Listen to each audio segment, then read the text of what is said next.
Okay, so this is Kitchen.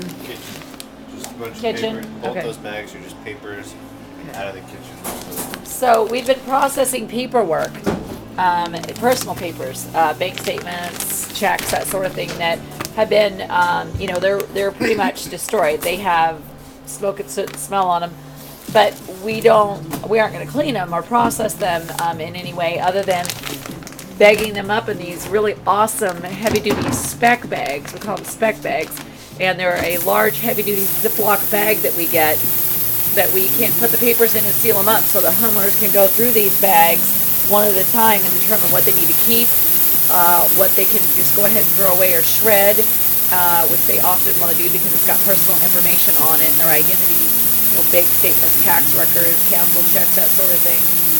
And the other things that they want to keep, what we recommend is that they make a photocopy of the original and destroy the original if they can, or order a new one if it's like a title or a copy of a tax return or something, because these items are going to have odor and we don't want them to come back into the house because it'll bring the odor back into the house really bad. So we label these by the room, and then we put them into a box that we label return to homeowner to go through, and we give them back to them at the end of the job. And they're broken down into bags, so that it's kind of a bite-sized piece that somebody can process and not have to, sit down and take a ton of time to process immediately and right away. They could do it over the course of the next few weeks. Take a bag each night and process it or whatever.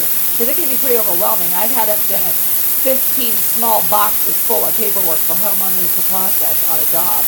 And then we also family pictures that are badly destroyed or have really bad odor on them. Often we can, use the hydroxyl machine or the Odorox machine and, get rid of the odor, but oftentimes we just aren't able to do that. So we've got to be careful about being cost effective in that. A lot of insurance companies aren't going to pay you to restore family photos.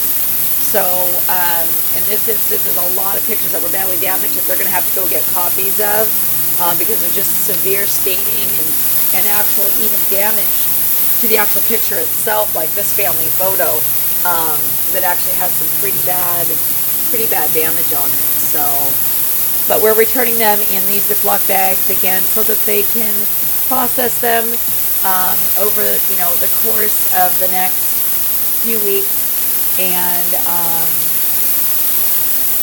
make copies, like I said, of what they want to keep and whatnot. So anyway, I wanted to show you what we do to process that personal paperwork and photographs.